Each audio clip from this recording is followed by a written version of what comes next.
Hi అండి, నేను మీ వేణు. ఈ వీక్ మనతో పాటు ఎంతో విలువైన న్యాయ వ్యవస్థ మీద సలహాలు ఇవ్వడం కోసం మనతో పాటు ఉన్నారు criminal and civil advocate DLN Murthy garu. Sir, welcome to ఇన్మో news. Sir, thank you Venu గారు.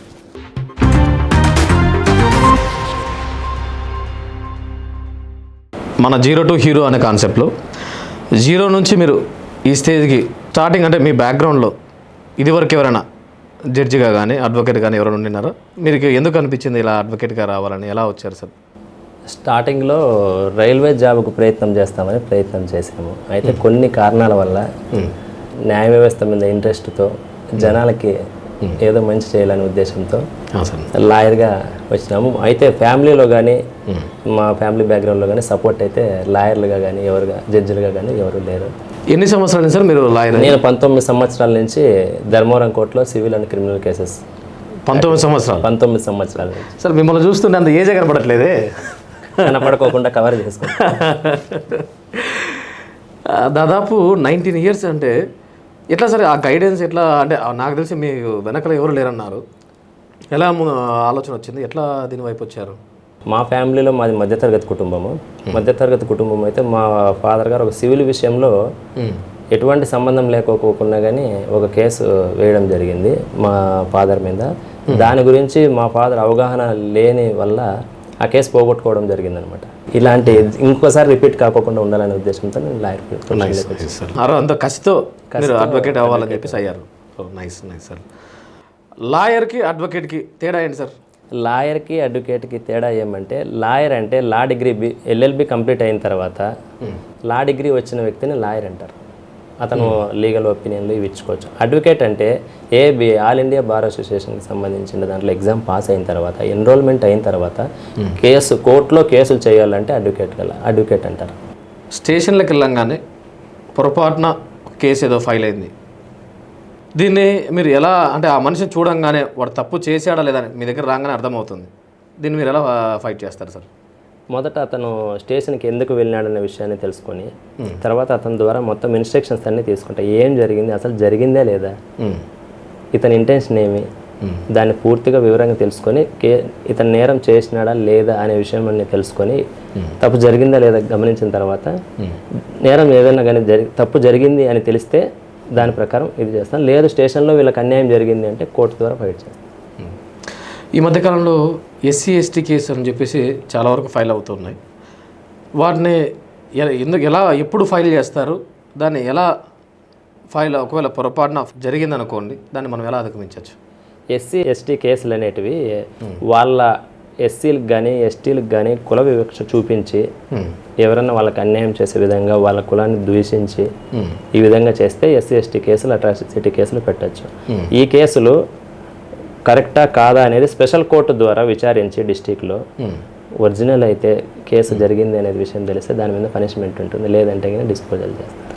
ఒకవేళ సార్ అంటే ఎగ్జాంపుల్ మీకు నాకు పడదు, కొంతమంది వింటూ ఉంటాం, మీకు నాకు పడదు, మేము ఇది వాంటెడ్గా ఏదో ఒక మాట అంటే నిజంగా అన్నారని చెప్పి కేసు ఫైల్ చేస్తాం. వాంటెడ్గా చేస్తే ఛార్జ్ షీట్ ఎంక్వైరీ అనేటివి ఉంటాయి. ఎంక్వైరీలో ఎవిడెన్స్ సరిగా లేనప్పుడు కూడా కేసులు వీగిపోయేకుంటాం. ఎవిడెన్స్ అంటే ఎలా అంటే ఇప్పుడు ఒక ఇద్దరు పర్సన్స్ ఏదో గొడవ పడుతూ ఉంటారు, ఆ గొడవ పడినప్పుడు ఎవరు లేరు అనుకుందాం, లేదా ఉన్నవాళ్ళు ఏదో ఒకవైపే ఉంటారు, ఒకవైపు ఉన్న సపోర్టింగ్ విట్నెస్ లేకపోతే కేసు నిలబడదు. అది ఇప్పుడు వీళ్ళు స్టేషన్లో వాళ్ళ పలుకుబడి ఉపయోగించి కేసులు కట్టచ్చు, కానీ కోర్టులో అనేది పూర్వపరాలని పరిశీలించిన తర్వాతనే జడ్జిమెంట్లు ఇస్తారు. నైస్. సో ఇద్దరు తరపున కాకుండా బయట వ్యక్తి ఎవరైనా ఉంటే బయట వ్యక్తి ఉండాలా, తర్వాత ఎవిడెన్స్ ఉండాలా, ఎవిడెన్స్ క్లారిటీగా ఉండాలా, అందరు వ్యక్తులు చెప్పే ఎవిడెన్స్ ఒకటే రకంగా ఉండాలా. ఎవిడెన్స్ అంటే ఏ విధంగా సార్? జరిగిండే సంఘటన ఎవరైతే కేసు పెట్టింటారో ఆ వ్యక్తి చెప్తాడు, తర్వాత దానికి సపోర్టింగ్ విట్నెస్లు చూసిన వ్యక్తులు కానీ ఆడ జరుగుతుండగా ఉండబడిన వ్యక్తులు కానీ విట్నెస్లు ఐ విట్నెస్లు అంటారు, వాళ్ళు కూడా అదే విధంగా చెప్పాలి. Okay okay nice. జరిగిండే విషయం అయితే చెప్పగలుగుతారు, కానీ జరగని విషయాన్ని ఏదైనా కల్పించి చెప్పాలంటే చెప్పలేదు. అక్కడ కేసులు ఇది వాస్తవం సార్. సరే, అప్పుడప్పుడు వార్తల్లో చూస్తుంటాం కదా మనం, ముందస్తు బెయిల్కి అప్లై చేశారంటుంటారు. అసలు ముందస్తు బెయిల్ అంటే ఏం సార్? ముందస్తు బెయిల్ అంటే యాంటిసిపేటరీ బెయిల్ అంటారు. ఏదైనా ఒక వ్యక్తి మీద ఎఫ్ఐఆర్ రిజిస్టర్ అయిన తర్వాత ఆ వ్యక్తి ఆ క్రైమ్లో ఇన్వాల్వ్ కాలేదనిపించినా కానీ, ఆ వ్యక్తి ఏదైనా గవర్నమెంట్ ఎంప్లాయర్ అయినా కానీ, ఆ వ్యక్తికి కొన్ని కారణాల వల్ల లోపలికి పోతే అనర్థం జరుగుతుందనే ఒపీనియన్ ఉన్నప్పుడు ఆ వ్యక్తి ముందుగా యాంటిసిపేటరీ బెయిల్ తీసుకోవచ్చు. యాంటిసిపేటరీ బెయిల్ తీసుకోవడం వల్ల అతన్ని జ్యుడిషియల్ కస్టడీకి ఇవ్వకోకుండా యాంటిసిపేటరీ బెయిల్ కోర్టు ద్వారా జామీన్ మనుషులను పెట్టేసి రిలీజ్ కావచ్చు. సో స్టేషన్కి వెళ్ళే పని లేదు, సబ్ జైలుకి వెళ్ళే పని ఉండదు. ఓకే, దాన్ని యాంటిసిపేటరీ బెయిల్ కింద తీసుకుంటాం. మీ దగ్గరకు వచ్చి మాట్లాడుతున్నప్పుడు నేను తప్పు చేయలేదని చెప్పేసి ఆయన చెప్తుంటారు, మీకు ఆటోమేటిక్గా అర్థమైపోతుంటుంది. అలాంటి వాళ్ళు మీరు సపోర్ట్ చేస్తారా? అడ్వకేట్ ప్రొఫెషన్ అంటే మన దగ్గరికి వచ్చిండే క్లయింట్కి న్యాయం చేయాలి కాబట్టి కొన్ని సందర్భాల్లో చేయాల్సి వస్తుంది. అప్పుడు మీ ఇన్నర్ ఫీలింగ్ ఎలా ఉంటుంది సార్? ఈ వ్యక్తి తప్పు చేసినాడు, అయినా మనం నమ్ముకొని వచ్చినాడు కాబట్టి మనం సేవ్ చేయాలి అనే ఒపీనియన్లోనే ఉంటాం. సార్, స్టేషన్ బెయిల్ అనే వర్డ్ ఎక్కువగా వింటూ ఉంటాం మనం. అసలు స్టేషన్ బెయిల్ అంటే ఏం సార్? అసలు స్టేషన్ బెయిల్ అనకూడదు. స్టేషన్లో ఏదైతే 3 years బిలో పనిష్మెంట్ ఉంది, బెయిలబుల్ సెక్షన్లకు సంబంధించినట్టు ఏదన్నా కానీ 41 notice కింద రిలీజ్ చేసేస్తారు. వీళ్ళ ఎవరైతే షూరిటీస్ తీసేసుకొని 41 notice కింద రిలీజ్ చేసేస్తారు. దాన్ని వీళ్ళు మనము చట్ట భాషలో కాకుండా మనం సాధారణ భాషలో స్టేషన్ బెయిల్ అనుకోండి. ఓకే ఓకే ఓకే సార్, కొంతమంది క్షణికావేశంలో మర్డర్ జరిగినవో లేదా పొరపాటు ఏదో కొట్టుకునేటప్పుడు గట్టిగా తగిలి చనిపోవడము, వాళ్ళ కావాల్సిన చేయలేదు, పొరపాటు జరిగిపోయింది, అలాంటి వాళ్ళు శిక్ష పడితే ఎన్ని సంవత్సరాలు పడుతుంది సార్? క్షణికావేశంలో జరిగిన నేరము నిరూపణ అయింది అంటే మర్డర్ కేసుకి అయితే దాదాపుగా 3 years నుంచి లైఫ్ దాకా పడవచ్చు. గలాట కేసు 324 అయితే 6 months నుంచి 3 years దాకా పడవచ్చు. 326 అయితే 2 years 3 years పడవచ్చు. 307 అయితే 5 years 7 years దాకా కూడా పడవచ్చు. లైఫ్ అంటుంటే వింటుంటాం సార్, లైఫ్ పడింది అంటే ఎన్ని సంవత్సరాలు అండి మన చట్ట భాషలో? చట్ట భాషలో జీవిత ఖైదీ అంటే చనిపోయేదాకా కూడా జైల్లోనే కఠినంగా శిక్షించారు. అవును, కొంతమంది అంటారు 7 years మాత్రమే. 7 years అంటారు. 7 years ఉండదు, 14 సంవత్సరాలు ఉంటుంది. అది కూడా కొంతమందికి మాత్రమే ఉంటుంది. దాంట్లో నీట్గా మెన్షన్ చేస్తారు. వాళ్ళు ఇచ్చే జడ్జిమెంట్లో క్లారిటీగా ఇచ్చింటారు. జీవిత ఖైదీ విధించినారు అంటే చనిపోయేదాకా జైల్లో. కొంతమంది పగలు నైట్ రెండు కలిపితే 2 రోజులు అంటే పగలు ఒక రోజు నైట్ ఒక రోజు అంటూ ఉంటారు. జైలు వాళ్ళ కౌంటింగ్ ప్రకారం 2 రోజులు కలిపి ఒక పగలు ఒక నైట్ కలిస్తే 2 days కింద తీసుకుంటారు. ఓకే, సో 7 years అంటే 3.5 years. 3.5 year, 14 years అంటే 7 years లెక్క వచ్చేస్తుంది. ఓకే, ఈ మధ్య కాలంలో వింటుంటాం అక్కడక్కడ చిన్నపిల్లల మీద అఘాయిత్యాలు జరుగుతూ ఉంటాయి. అలాంటి వాళ్ళ మీద ఇమీడియట్గా యాక్షన్ తీసుకోవడానికి అవ్వదా? ఇమీడియట్గా యాక్షన్ తీసుకోవాలనే ఉద్దేశంతోనే పోక్సో యాక్ట్ అనేది తీసుకొచ్చినారు. చిన్నపిల్లల మీద లైంగిక దాడులు ఇవి జరిగేదాన్ని అరికట్టడానికి పోక్సో యాక్ట్. ఈ పోక్సో యాక్ట్లో ఒకసారి ఇరుక్కున్నారు అంటే చాలా కష్టం అది. ఎందుకంటే పోక్సో యాక్ట్లు దాదాపుగా శిక్షలు ఖరారైతాయి. ఎందుకంటే పోక్సో యాక్ట్ మనకి జిల్లా కోర్టు పోక్సో కోర్టులో జరుగుతుంది. ఆ చిన్నపిల్లల మీద జరిగే లైంగిక దాడులను ఖండించడానికి, ఆ లైంగిక దాడులు జరగకోకుండా చూడడానికి ఈ పోక్సో యాక్ట్ అనేది తీసుకొచ్చింది గవర్నమెంట్. మంచి పని చేశారు సార్. ఒకవేళ పోక్సోలో కేసు ఫైల్ అయిందంటే ఏమన్నా టైం ఉంటుందా సార్? టైం పీరియడ్ ఇన్ని రోజుల్లోపు కేసు ఇది ఫైనలైజ్ అయిపోవాలని? దాదాపుగా పోక్సో యాక్టు 6 months 1 year లోపల చేయడానికే చూస్తారు. ఎందుకంటే లేట్ అయ్యే కొద్దీ వీళ్ళకి ఇబ్బంది, అమ్మాయిలకి చిన్నపిల్లలకి వీళ్ళకి ఇబ్బంది అనే ఒపీనియన్తో దగ్గరే చూస్తారు. దాదాపుగా ఇప్పుడుండే సిచ్యువేషన్లో సంవత్సరం 2 నెలల లోపలే డిస్పోజల్ అయిపోతుంది. Great sir, great sir. ఈ మధ్యకాలంలో కొంతమంది కొన్ని ఫైనాన్షియల్గా అంటే వాళ్ళు నాకు తెలిసి కొంచెం డబ్బులు వెనక పెట్టుకొని ఐపీ నోటీసులు ఇవ్వడము, ఇవన్నీ చాలా వరకు అక్కడక్కడ చూస్తూ ఉంటాం. అంత ఈజీగా ఇచ్చా సార్ ఐపీ నోటీస్ అనేది?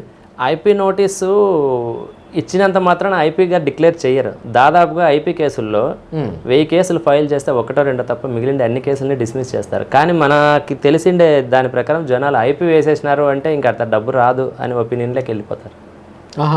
ఐపీ కేసు ఫైల్ చేసినా కూడా మనము వాళ్ళ పేర్ల మీద ఏదైనా ప్రాపర్టీస్ ఉంటే మనకు ప్రామిసరీ నోట్లు కానీ చెక్కులు కానీ ఇచ్చింటే దాని మీద కోర్టుకు మూవ్ కావచ్చు. ప్రామిసరీ నోట్ల ద్వారా వాళ్ళ ఆస్తులు జప్తు చేసుకోవచ్చు. తెలివిగా వాళ్ళు ఏం చేస్తారు సార్, ఆయన పేరు మీద పెట్టకుండా వాళ్ళ వైఫ్ పేరు మీద, వాళ్ళ అమ్మగారి పేరు మీద ఇలా పెట్టింటారు. అప్పుడు ఏం సార్ పరిస్థితి? చెక్కులు ఇచ్చింటే పనిష్మెంట్కి ఎలిజిబుల్ అవుతారు కదా. చెక్కులు తీసుకుంటాము. ప్రో నోట్లు అంటే వాళ్ళ పేరు మీద ఇస్తాము. వాళ్ళ ఆడ ఉన్నంత మాత్రం వాళ్ళ మదర్ పేరు మీద, భార్య పేరు మీద ఉన్నంత మాత్రాన అతని అరెస్ట్కి మనం చూపించుకోవచ్చు. మన డబ్బులు ఇచ్చి నష్టపోయింటాం కాబట్టి ఆల్రెడీ మనం అది కోర్టు ద్వారా ప్రొసీడ్ కావచ్చు. సో చెక్కులు ఇచ్చినారు అంటే ఐపీ వేసినా కానీ వేయకపోయినా కానీ పనిష్మెంట్కి ఇస్తారు. చెక్ ఇచ్చింటే మోసం చేయాలనే ఉద్దేశంతో చెక్ ఇచ్చినాడని క్రైమ్ కిందకి వస్తారు. అది కూడా మంచిది, సూపర్ సార్. మంచిది సార్. ఈ మధ్య కాలంలో మీరు ఎక్కువగా చూస్తున్న కేసులు ఏవి సార్? ఈ మధ్య కాలంలో మరీ ఎక్కువ అంటే డైవర్స్ కేసెస్ ఎక్కువైపోయినాయి. అవునా? డైవర్స్ కేసెస్ ఎక్కువైపోయినాయి. దాదాపుగా 3-4-5 ఇయర్స్ నుంచి డైవర్స్ కేసు మరీ ఎక్కువైపోయినాయి. ఇంతకుముందు డైవర్స్ వేయాలన్నా మొహమాటము, ఏదో అవమానంగా ఫీల్ అయ్యే వాళ్ళు. ఇప్పుడు ఈ ఈగో ప్రాబ్లమ్స్, మొబైల్స్ వల్ల ఎక్కువ ప్రాబ్లమ్స్ డైవర్స్ దాకా పోతున్నాయి. అవునండి. ఈ మధ్య ఇప్పుడు దాదాపుగా సిటీ, ఒక బెంగళూరు సిటీ కోర్టులోనే మంత్లీ 1000 నుంచి 1100 దాకా డైవర్స్ కేసులు ఫైల్ అవుతాయి బెంగళూరు సిటీ కోర్టులోని. అబ్బో, దాదాపుగా ఎక్కువ డైవర్స్ కేసులే ఎక్కువ ఉంటాయి. సార్ మీరు ఇందాక అన్నారు కదా మాటల్లో, ఎక్కువగా డైవర్స్ కేసులు ఎక్కువ వస్తుంటాయి. ఎక్కువగా లవ్ మ్యారేజా, అరేంజ్ మ్యారేజా సార్ ఏ వస్తాయని? డైవర్స్ కేసులు దాదాపుగా, ఇది నేను ఈ విషయం చెప్తే ప్రేమికులంతా నా మీదకి గొడవకు రావచ్చు. లవ్ మ్యారేజ్లు దాదాపుగా డైవర్స్ దాకా వస్తాయి. అరేంజ్ మ్యారేజ్లు కూడా వస్తాయి. లవ్ మ్యారేజ్లు ఎందుకు వస్తాయంటే, లవ్ చేసుకునేటప్పుడు బాగా హ్యాపీగా కనపడుతుంది. లవ్ చేసుకున్న తర్వాత మ్యారేజ్ చేసుకుంటే ఎకనామికల్గా ప్రాబ్లమ్స్ వస్తాయి. ఎకనామికల్ ప్రాబ్లమ్స్ ఫేస్ చేయలేక దాదాపుగా నువ్వెంత అంటే నువ్వెంత, నువ్వేం చేయలేదు, నాకు అప్పుడు చూపించే ప్రేమ ఇప్పుడు చూపించలేదనే ఉద్దేశంతో దాదాపుగా డైవర్స్ దాకా వస్తాయి. మీ ముందు కొట్లాడుతుంటారా సార్? కొట్లాడతారు ఫుల్గా, ఒకరి మీద ఒకరు కంప్లైంట్లు. అప్పుడు ఎప్పుడు కనపడతాయంటే మ్యారేజ్ అయిన తర్వాత, 1 సంవత్సరం 6 నెలలు గడిచిన తర్వాత కంప్లైంట్లు కనపడతాయి. అప్పుడు దాకా ప్రేమ మాత్రమే కనపడతాయి. సో లవ్ చేసుకున్నంత ప్రేమ పెళ్లి తర్వాత ఉండదు. లవ్ చేసుకున్నప్పుడు కనపడే ప్రేమ మ్యారేజ్ అయిన తర్వాత దాదాపుగా కనపడదు. అందరి దగ్గర అని చెప్పను, కొంతమంది దగ్గర.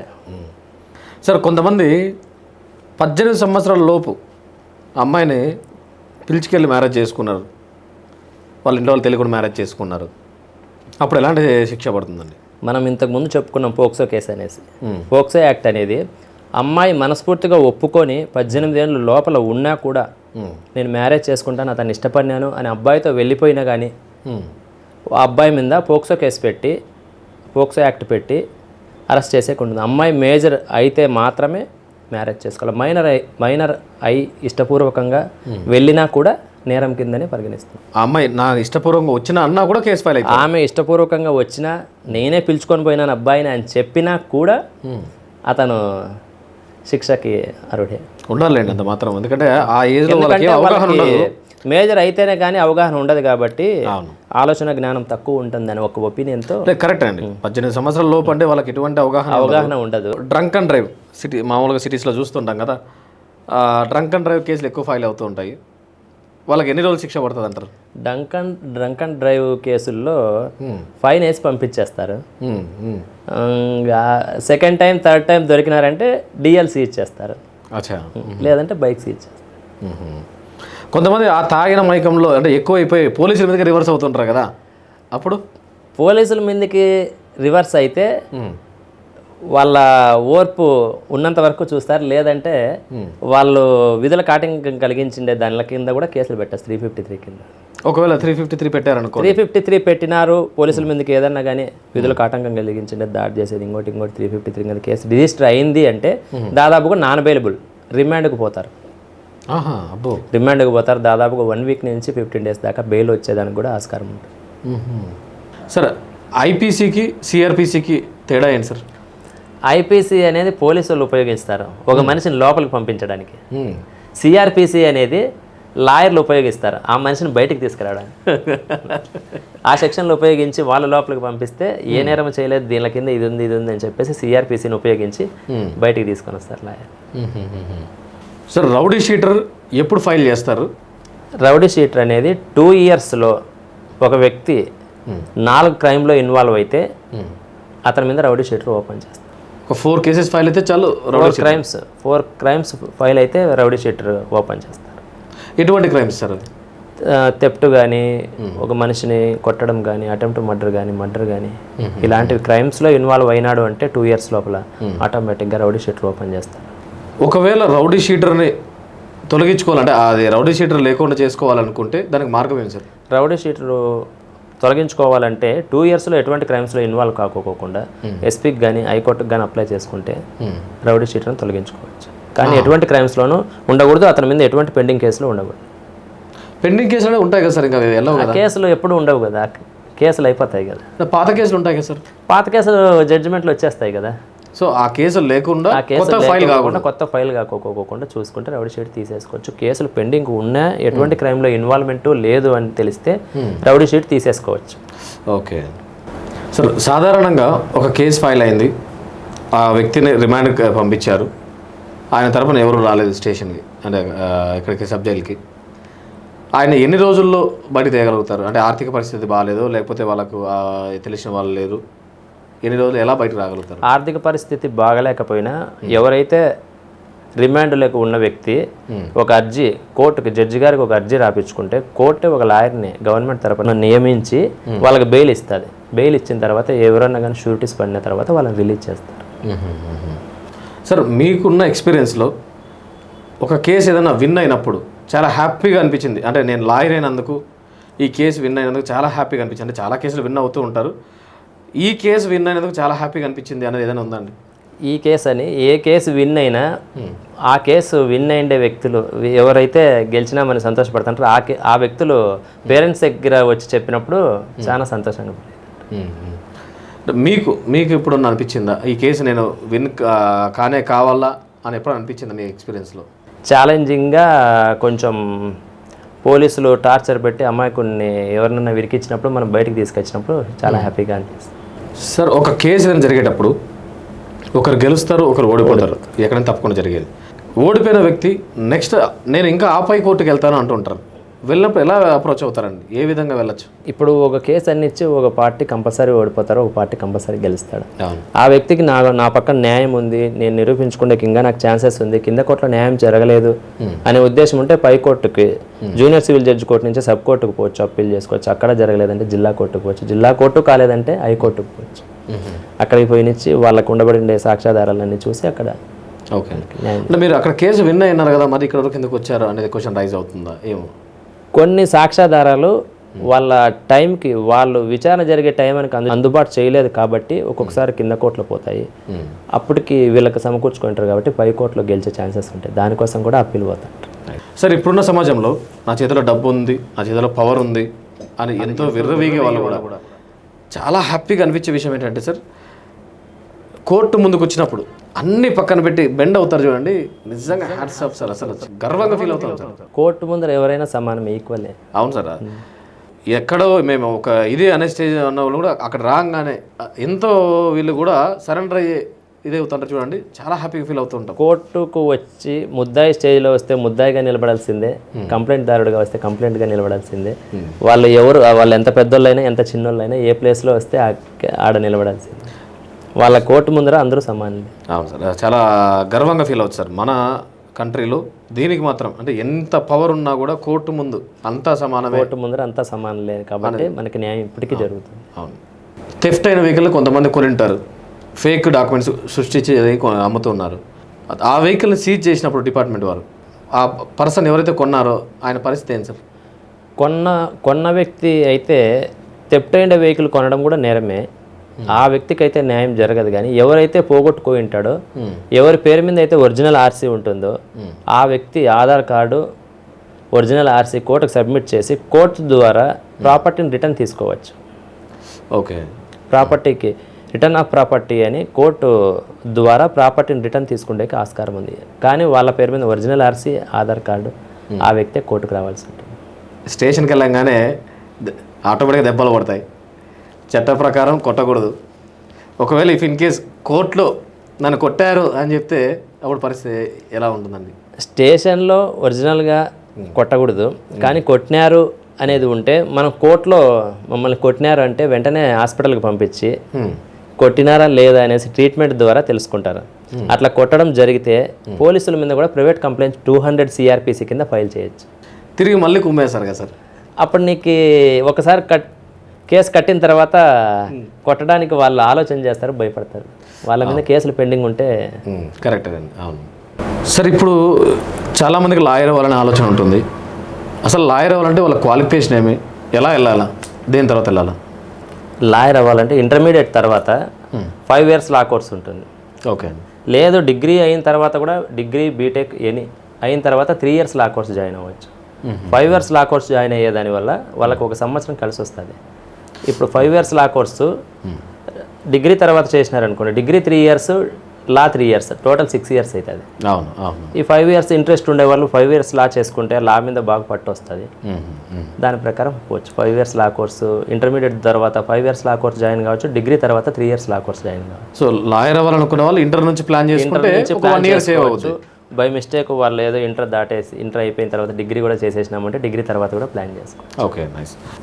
లా కోర్స్ మొత్తం ఇంగ్లీష్ మీడియమా తెలుగు మీడియమా సార్? లా కోర్స్ మొత్తం ఇంగ్లీష్ మీడియంలోనే ఉంటుంది. అవునా? తెలుగు మీడియం అనేది ఉండదు. ఓకే. మొత్తం అంతా ఇంగ్లీష్ మీడియం.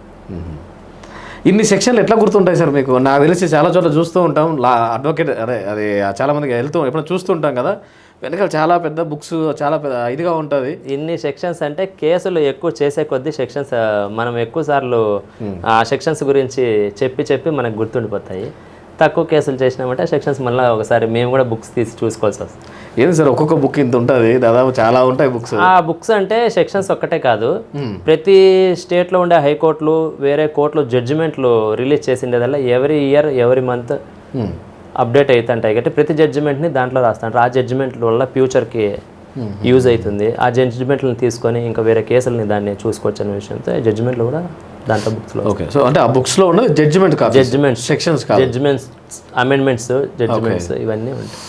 భూతగాథలు అంటే ఏదైనా భూమి గురించి సివిల్ విషయాలు ఏదైనా జరిగాయి అనుకోండి, చాలా టైం పడుతుంది అనే దాంతో కొంతమంది వాంటెడ్గా చేసేవాళ్ళు ఉంటారు. దాన్ని షార్ట్ టర్మ్లో ఏమైనా చేయాలంటే ఏ విధంగా? భూతగాథల విషయంలో ఈ మధ్యకాలంలో కబ్జాలు ఇవి ఎక్కువైపోయినాయి. అయితే ఈ భూతగాథల విషయంలో ఇలాంటివి వచ్చినప్పుడు మనకి అన్ని డాక్యుమెంట్స్ 1B కానీ, అడంగల్ కానీ, పాస్బుక్ కానీ, టైటిల్ కానీ అన్ని కరెక్ట్గా ఉన్నాయంటే మనం ఇంజంక్షన్ సూట్ ద్వారా ఫైల్ చేసుకొని కోర్టులో స్టే ఆర్డర్ తీసుకోవచ్చు. వీళ్ళని ఎవరిని రాకోకుండా కూడా ఆపుకోవచ్చు. లోక్ అదాలత్ అనేది మనం వింటూ ఉంటాం మామూలుగా. నేను మాట్లాడుతున్నది సాధారణ వ్యక్తుల గురించి అండి. లోక్ అదాలత్లో చాలా ఫాస్ట్గా కేసులు క్లోజ్ అవుతాయి అంటారు. అవి ఎటువంటి కేసులు? లోక్ అదాలత్ అనేది ప్రజల కోసం ప్రజల కోర్టు, తక్కువ ఖర్చుతో త్వరగా డిస్పోజల్ చేయాలనే ఉద్దేశంతో హైకోర్టు, సుప్రీంకోర్టు ప్రతిపాదించింది. అది ఈ లోక్ అదాలత్ అనేది ఇరు వర్గాలని మాట్లాడించి వీలైనంత వరకు రాజీకి తీసుకొని పోయి రాజీ చేయగలిగి కేసుల్ని లోక్ అదాలత్లో తెంపేస్తారు. రాజీకి వీలు పడేటువంటి కేసులలో మాత్రమే లోక్ అదాలత్లో తీసుకుంటారు. రాజీకి వీలు పడినటువంటి కేసులు 307, 302 అటెంప్ట్ రేపు ఇలాంటి కేసులు, పెద్ద కేసులని లోక్ అదాలత్లో పోయకుండదు కాబట్టి అవి రెగ్యులర్ కోర్టులో చేసుకోవాల్సి ఉంటుంది. లోక్ అదాలత్కు పోయే వీలుండే కేసులు మాత్రమే లోక్ అదాలత్లో తెంచేది. ఓకే. సో అన్ని కేసులు ఉండవు, ఏవో కొన్ని కేసులు ఉంటాయి, కొన్ని కేసులు మాత్రమే ఉంటాయి, అన్నీ ఉండవు. చెక్ బౌన్స్ కేసు అని వింటుంటాం కదా sir, check bounce case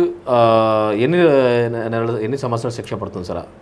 check bounce కేసులో దాదాపుగా సంవత్సరం నుంచి 2 ఏళ్ళు 3 ఏళ్ళ దాకా శిక్ష పడే కాస్కారం. అమౌంట్ని బట్టి అని ఉంటుందా? అమౌంట్ని బట్టి అనేది ఏం లేదు, మామూలుగానే అమౌంట్ని బట్టి కాంపన్సేషన్ అమౌంట్ ఫిక్స్ చేస్తారు కానీ పనిష్మెంట్కి ఏం అలా ఉండదు. 6 months నుంచి 2 years 3 years దాకా ఉంటుంది. సో ఐపీ నోటీస్ ఇచ్చిన వాళ్ళలో మీరు చెప్పేదాని ప్రకారం 1000లో ఒకరు మాత్రమే అలౌ చేస్తారు. ఇన్సాల్వెంట్గా డిక్లేర్ చేస్తేనే అతను అమౌంట్ కట్టాల్సిన అవసరం లేదని రూల్.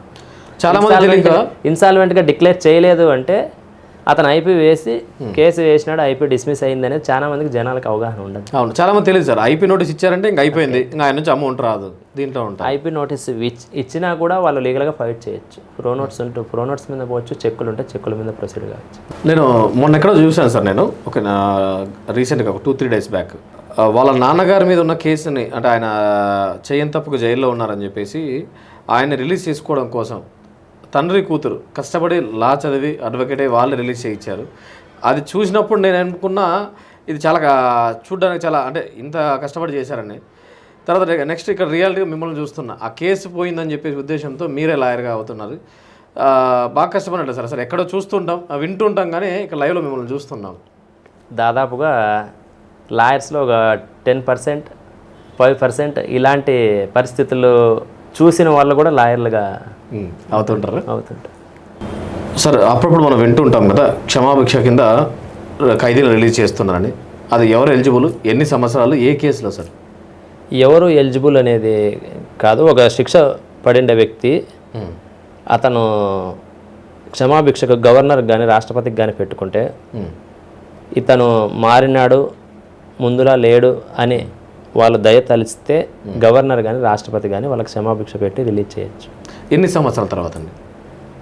కొంతమందికి 2 సంవత్సరాలు ఉంటుంది, కొంతమందికి 3 సంవత్సరాలు ఉంటుంది, 5 సంవత్సరాలు ఉంటుంది. వాళ్ళు చేసిన క్రైమ్ను బట్టి దీనికి క్షమించడం అవుతుందా లేదా, వాళ్ళు చేసిన క్రైమ్ ఏమి, వాళ్ళు చేసిన నేరం ఏమని పరిగణలోకి తీసుకున్న తర్వాతనే వాళ్ళ క్షమాభిక్ష అనేది ఉంటుంది.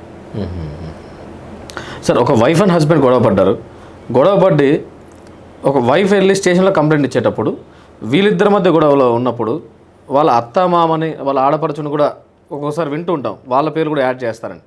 ఒకవేళ వాళ్ళ ప్రేమేం లేకపోయినా యాడ్ చేస్తే దీన్ని వీళ్ళు ఎలా ఫైట్ చేయొచ్చు లీగల్గా? మేము లేము దాంట్లో అనేది. వీళ్ళ ప్రమేయం లేకపోయినా యాడ్ చేస్తే హైకోర్టు ద్వారా స్క్వాష్ కేసుకోవచ్చు, లేదా ఛార్జ్షీట్లోనే వీళ్ళు లేరు అని ఎంక్వైరీ చేసేసి పోలీసు వాళ్ళు కూడా డిలీట్ చేసే ఛాన్సెస్. సార్, ఒక అమాయకుడి మీద కేసు ఫైల్ అయింది అంటే కొన్ని ప్రెజర్స్ వల్ల లేకపోతే కొన్ని ఏదో పొరపాటున రాజకీయ ఒత్తిళ్ళు, పలుకుబడులు, పై అధికారుల ఒత్తిళ్ళు, ఇలాంటి కేసు ఫైల్ అయింది. ఆయన ఎటువంటి తప్పు చేయలేదని చెప్పి నిర్ధారణ కూడా అయిపోయింది. అప్పుడు కేసు ఫైల్ చేసిన వాళ్ళ మీద ఏమైనా యాక్షన్ తీసుకుంటారా? వీళ్ళ మీద ఫైల్ చేసి ఉండేది అబద్ధం కేసు అని తేలితే వాళ్ళ మీద డెఫమేషన్ కేసు, పరువు నష్టం దావా కింద కూడా కోర్టులో వేసుకోవచ్చు. నన్ను ఇబ్బందులు పెట్టే విధంగా చేసినాడని ప్రైవేట్ కంప్లైంట్ కూడా డిపార్ట్మెంట్ వాళ్ళ మీద ఫైల్ చేసుకోవచ్చు. సార్, పరువు నష్ట దావా ఒక్కొక్కసారి నేను 100 కోట్లు వేస్తా, 1000 కోట్లు వేస్తా అంటారు. అంత ఈజీగా వేసే ఇచ్చా? 100 కోట్లు వేసినా, 1000 కోట్లు వేసినా కోర్టు డిసైడ్ ఏది చేస్తుందో దానికి మాత్రమే ఉంటుంది. ఎంత మనము పరువు నష్టం దావా కింద ఫైల్ చేసి అంత కోర్టుకు ఫీజు కట్టాల్సి ఉంటుంది. ఊరికే ఫైల్ చేయడానికి కూడా కాదు, కోర్టు ఫీజు అనేది ఒకటి ఉంటుంది, పర్సెంటేజ్, దాని ప్రకారం కోర్టుకు ఫీజు కట్టాల్సి ఉంటుంది. సార్, ఒక వ్యక్తి ఆయనకు తెలుసో తెలియక అప్పులు చేశాడు, ఆయన చనిపోయిన తర్వాత వాళ్ళ కుటుంబం మీదకి వెళ్ళి ఈ ఇల్లు మీదే కదా మాకు ఇచ్చేసేయండి, ఆ పొలం మీదే కదా ఇచ్చేసేయండి అని చెప్పేసి పడుతూ ఉంటారు కదా, అలా ఆ రైట్ ఉంటుందా? వెళ్ళి కలెక్ట్ చేసుకోవచ్చా? అప్పుల వాళ్ళు వాళ్ళ ఫ్యామిలీ మీద పోయి ఎటువంటిది ఇల్లీగల్గా చేయకూడదు. ఏది చేయాలన్నా వాళ్ళకి ఏదన్నా కానీ ప్రామిసరీ నోట్లు కానీ ఏదన్నా ఉన్నాయి కానీ లీగల్గా కోర్టు ఆర్డర్ తీసుకొని మాత్రమే పోవాలి. అలా ఇంటి మీద దిగ్గిన పోతే పోలీస్ స్టేషన్లో కంప్లైంట్ ఇచ్చి వాళ్ళ మీద పోలీస్ కేసు కూడా రిజిస్టర్ చేసుకోవచ్చు. అట్లా వాళ్ళకి ఎటువంటి రైట్ ఉండదు. వాళ్ళు ఏమున్నా లీగల్గా ప్రొసీడ్ కావాల్సింది.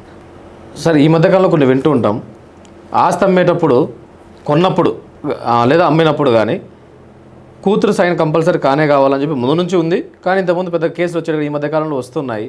నా కూతురు అలా అడ్డు చెప్తుందని చెప్పి ఏ తండ్రి ముందు ఎక్స్పెక్ట్ చేయలేడు, వాళ్ళతో సైన్ కూడా పెట్టిస్తే వాళ్ళు బాధపడతారు. ఒకవేళ ఈమె వచ్చి అడ్డుపడితే పెట్టుకోకుండా తీసుకుంటే ఇబ్బందే. ఎందుకంటే అబ్బాయిలకి ఎంత హక్కు ఉందో అమ్మాయిలకు కూడా సమాన హక్కు ఉంది ఆస్తిలో, ఈక్వల్ షేర్ వాళ్ళకి. దాదాపుగా 1983 నుంచి అమ్మాయిలు కూడా ఈక్వల్ షేర్ ఉంది. అప్పట్లో అడగలేదేమో, ఇప్పుడైతే ఈక్వల్ షేర్ దాదాపుగా కొంతమంది మాకు భాగం ఉంది అనే ఒపీనియన్తో అడుగుతున్నారు. సార్, అటెంప్ట్ మర్డర్ కేసు అనేది ఎప్పుడు ఫైల్ చేయొచ్చు? అంటే ఒక ఇద్దరు వ్యక్తులు ఊరికే కొట్టుకొని వెళ్ళేసి పెట్టేయచ్చా? అటెంప్ట్ మర్డర్ కేసు అనేది కొట్టుకున్నంత మాత్రం ఫైల్ చేసేయలేదు. వాళ్ళకి తగిలిన గాయాలు, వాళ్ళు వాడిండే ఆయుధాలని, గ్రీవెన్స్ని బట్టి 307 అనేది అట్రాక్ట్ అవుతుంది. గాయాలు చిన్నగా ఉంటే 324 కడతారు, గాయాలు మరీ కొంచెం ఎక్కువగా ఉంటే 326 కడతారు. దాదాపుగా ప్రాణాపాయ స్థితికి వచ్చినారు అంటే 307 అటెంప్ట్ మర్డర్ కేసు కడతారు. అప్పుడు దాకా కట్టేయలేదు. గాయాలని గ్రీవెన్స్ని బట్టి ఉంటారు.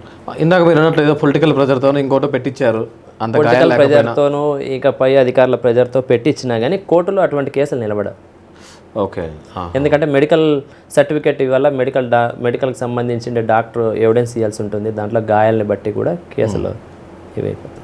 సార్, సాధారణంగా ఒక వ్యక్తి ఏదైనా తప్పు చేసినప్పుడు అదర్ కంట్రీకి ఏదైనా పారిపోదాం అనుకుంటే, తప్పు చేసేసాడు, అదర్ కంట్రీకి పారిపోవాలని ఇంటెన్షన్తో ఉన్నప్పుడు అతను ఎలా ఆపగలుగుతారు? అదర్ కంట్రీకి పోవాలంటే వీళ్ళు పాస్పోర్ట్ రాకముందు క్రైమ్లో ఇన్వాల్వ్ అయితే పాస్పోర్ట్ రాకోకుండా చేస్తారు. పాస్పోర్ట్ వచ్చిన తర్వాత క్రైమ్లో ఇన్వాల్వ్ అయితే ఏదైతే పాస్పోర్ట్ ఉందో ఇతను అనుమానం వచ్చిన వెంటనే ఆ పాస్పోర్ట్ని సీజ్ చేసేస్తుంది కోర్టు. సీజ్ చేసేసిన తర్వాత పాస్పోర్ట్ ఆఫీసర్లకి ఇన్ఫర్మేషన్ పాస్ చేస్తారు. తర్వాత ఈ కేసు క్లియర్ చేసుకున్న తర్వాత ఏ కేసులు లేవన్న తర్వాత పాస్పోర్ట్ క్లియరెన్స్ వస్తుంది. సో ముందే ఏదైనా ఇష్యూ అవుతుందన్నప్పుడు ముందే పాస్పోర్ట్ సీజ్ చేయొచ్చు. సార్, ఎంతో వాల్యుబుల్ అయిన మీ సమయాన్ని మా అందరితోనూ స్పెండ్ చేసినందుకు, అంతేకాకుండా న్యాయ వ్యవస్థ మీద ఉన్న ఎన్నో అవగాహన మాకు మా ప్రేక్షకులకు ఇచ్చినందుకు మరొకసారి విన్వో న్యూస్ తరపున thank you so much sir. విన్వో న్యూస్కి మాకు ఈ అవకాశం ఇచ్చిన వేణు గారికి ధన్యవాదాలు. Thank you so much.